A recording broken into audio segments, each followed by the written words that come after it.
30 years ago, I walked into an examination hall with more doubt than confidence. I was appearing for the Maharashtra Public Service Commission exam, commonly known as MPSC. I had already failed twice in UPSC Civil Services exam. Both these exams have three stages: the prelims, the mains, and the interview. I had crossed these twice in UPSC, but still failed. I felt exhausted, extremely discouraged and disappointed. And I was certain that this time too, I would fail. Anyone here who's appearing for competitive exams will know how it is to fail. You start questioning yourself. Am I not good enough? Have I not studied well? Why does success come so close and then disappear? Why does this happen to me? Sitting in this exam hall without confidence for the MPC exam, I just felt extremely unsure. Why? Because of Marathi. I had given up Marathi in school in class 7. And Marathi counted for the total marks in MPSC for the overall ranking. And I thought, since I do not know Marathi well, once again, I'm going to fail. And this despite the fact that I had my professor, Dr. Rekha Ranade, who took me through the rigor of learning for Marathi. So I was reading, writing, preparing, learning grammar. But still, I was unsure despite this crash course in Marathi. And the biggest paradox of my life, the exam I was so unsure of, and the subject I was so unsure of, gave me the highest marks. I got over more than 80 marks in Marathi in the exam, and I passed with flying colors. The exam which I had appeared for half-heartedly, the result of that was I became a deputy collector. I did not give up after that. I continued studying for my UPSC. I thought, this time I'm definitely going to be lucky. I had already passed the MPSC. So I went with confidence for the exam to Delhi. And just one day before the exam, I met with a scooter accident. It was so disappointing for me, lying in the hospital with a plaster on my hand, sad, forlorn, disturbed. And I felt that life had been very unfair and cruel to me. And I thought that perhaps this is not meant for me. I gave it up. But 15 years later, life quietly inducted me into the IAS and I became an IAS officer. The dream I had buried returned to me by providence without me chasing for it. I had not designed this script in my life. God designed it. Life designed it. So when you don't get the rank you want, the college you want, or the job you want, students, please do not decide that it's something which is difficult in your life, that life has rejected you. Pause before you feel rejected, because sometimes life is just repositioning you. When you look at a river which is coming and standing across a rock, it does not cry that it has been blocked. It changes its direction and still reaches the ocean. That is the beautiful paradox of life which I'm going to discuss to you, the beautiful, bewildering, liberating paradox of life. Sometimes we propose things which God disposes. The Bhagavad Gita, let's consider, it was not taught in a temple. It was decided and discussed on a battlefield. And that is the biggest paradox. Arjuna, the greatest warrior of his time, was so confused. His hands trembled. He dropped his bow and arrow. And he said, I cannot do this. Krishna did not stop the war. He changed his perspective and he said that what you have to do is nishkam karma. Our duty is to perform what we have to do. Karmanye vadikaraste ma phaleshu kadachana, which we had learned from the Bhagavad Gita. That was the biggest paradox which was told by Krishna to Arjuna on the battlefield.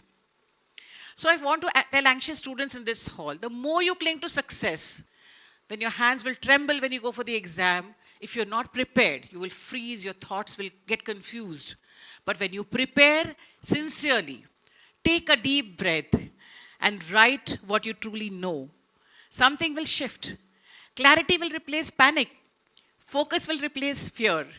and then do your best and let go of the outcome, because that is when success will really arrive. Now let us look at Ayodhya. It was a time for coronation. The whole city was ready, lights were put up, flowers, garlands are put, the throne is getting ready, and one conversation changed everything. Instead of the crown, there was exile for Ram, and instead of the palace, there was forest into which he had to go. But the paradox that even if he went to the forest did not do harm to him. He became Maryada Purushottam, the supreme human being.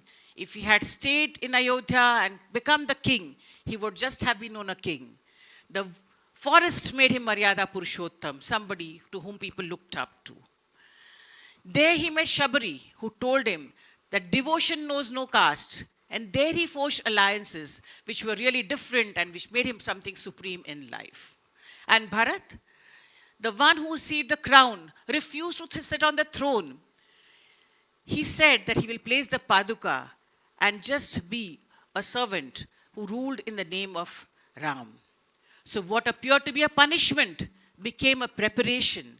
What looked like loss became a legacy.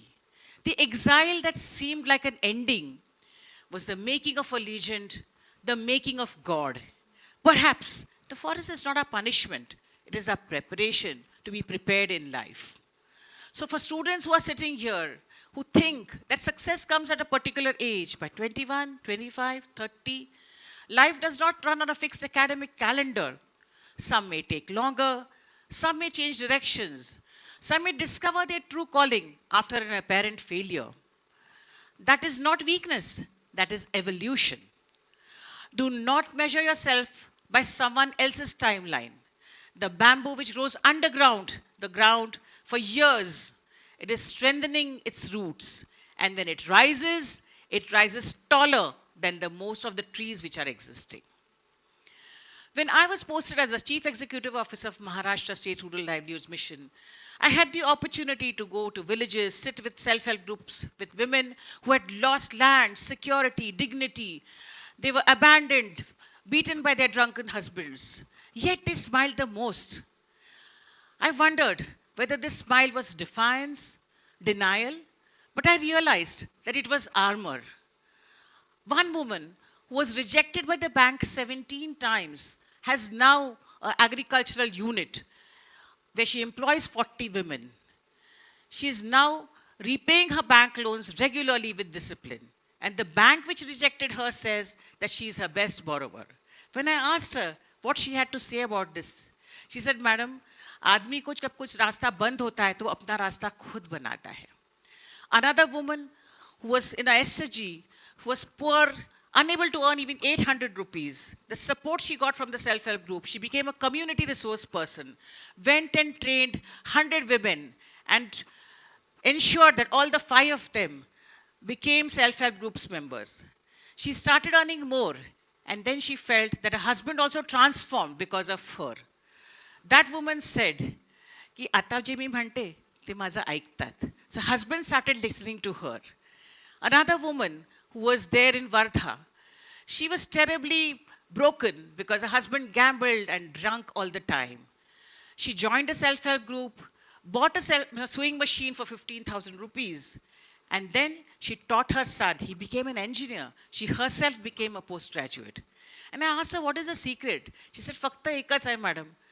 जिभेवर साखर आणि डोक्यावर बर्फ. Keep sugar on your tongue and ice on your head. And Ranjana, whose sari I'm wearing today, who makes exquisite Banjara artifacts, she and her mother were Ustod Kamgar, sugarcane reapers. MSRLM Umaid helped them. They started their self-help group, took 100 women together, and now make beautiful Banjara art and learn lakhs of rupees. These are the paradoxical stories of women. They empowered themselves and they discovered their own power. Students who are sitting here, I ask you that they did not tell us any philosophy. They had no philosophy, no self-pity, just did their karma. They had never read the Gita. They were living it. These women who began with nothing, they started their own enterprises, they educated their children, they transformed villages. So what is there which is stopping you? You have health, you have education, you have internet, you have books, you have such a beautiful institution, you have mentors, and you have all the opportunity. So, what stops you? You may have small difficulties, but are they insurmountable? I'm sure they are not. And of course, your parents, the ones who don't hesitate to soil their hands to protect you and lift you from any dirt. You have to trust them, believe them. They're not your enemies. So talk to them, communicate to them, and ensure yourself that you get protected by their love and affection. So life is precious. No exam defines your value, nothing can define that. If one door closes, knock on another. If it still does not open, build your own path. जब रास्ता नहीं होता तो आदमी अपना रास्ता खुद बनाता है. The lady who said this from a self-help group, please remember that. And COVID, how can we forget? Each one of us, everyone in a family, whether relatives, friends, family, neighbors, each one of us was affected by it. The tiny invisible virus, it brought the entire world to its knees. And when we felt most helpless, the paradox was that humanity showed its strength. Scientists discovered vaccine. Doctors and nurses became warriors. Sanitary workers, government staff, other employees, they gave work and dedicatedly for the work and they just devoted them to the cause. So when we could not hold hands of people, we discovered the value of touch.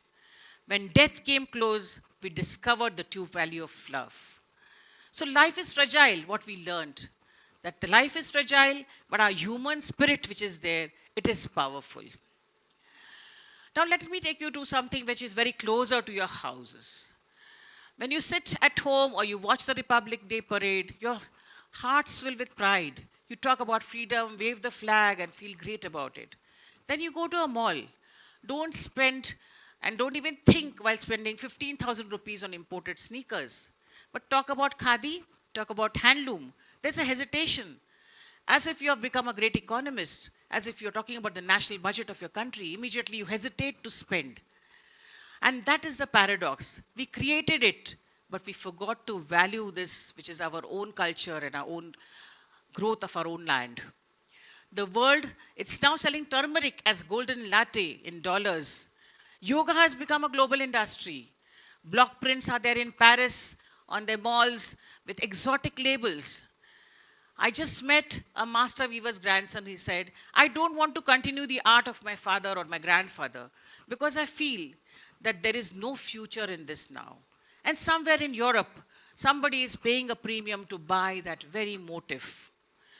So why should you buy khadi? It's not just economical, it's psychological. When you buy khadi, you are representing the dignity of labor. You are representing self-reliance of your country, the history of our times. The MSRLM women who were running weaving cooperatives, who made bamboo crafts or who made natural dyes, they were not just selling products, they were preserving the cultural continuity of our country. I became a deputy collector when I was trying to be something else entirely. But every village I visited, every SHG meeting I attended, and every woman whose passbook had once balance when there had been once debt in their lives, I understood that this was not a detour for me. This was my purpose. This was my call for karma. Yoga karma su kaushalam. Excellence in action is yoga. Do not worry about the results. Just focus on your excellence and doing so with a full heart and with full presence. The smiling women of Maharashtra understood this truth without reading a single verse. The laughter which showed with their tears, the enterprise which rose from ruin, the generosity which came despite the scarcity in their lives, they are the real teachers of paradox. And they tell us that when life gets contradictions, when there are opposite things happening in your life, do not rush to call it a failure. Sit with it. Ask what it is trying to teach you. Buy that khadi, wear the handloom, sit in the village meeting, listen to the women who lived wisdom, and she will teach you something no classrooms can ever teach you. Looking back, when I look at my own life, the failed attempts, the accident, the unexpected postings, what seemed like detours were actually destinations in disguise. The Marathi I feared became my strength. The exam I looked at with great doubt became my career. The dream I lost returned in its own time. And that is the final paradox. The life you did not plan may be the life that prepares you the best. The rejection you resent may be the redirection you need. The weakness you fear may become your greatest strength in life. Next time, when life tries to rewrite your script, pause before calling it a failure. Because sometimes the battlefield gives you the birth of wisdom. Sometimes the exile creates the legend. And sometimes the exam you're certain you will fail can change your destiny. So ultimately, it is Shakti, Vishwas, Shraddha, and Saburi. इतनी शक्ति हमें देना दाता, मन का विश्वास कमजोर होना, हम न सोचे हमें क्या मिला है, हम ये सोचे किया क्या है अर्पण, फूल खुशियों के बाटे सभी को, सबका जीवन ये बन जाए मधुबन, अपनी करुणा का जल तू बहा के, कर दे पावन हर एक मन का कोना, हम चले नेक रास्ते पे हमसे भूल कर भी कोई भूल होना, इतनी शक्ति हमें देना दाता, मन का विश्वास कमजोर होना, मन का विश्वास कमजोर होना. Thank you.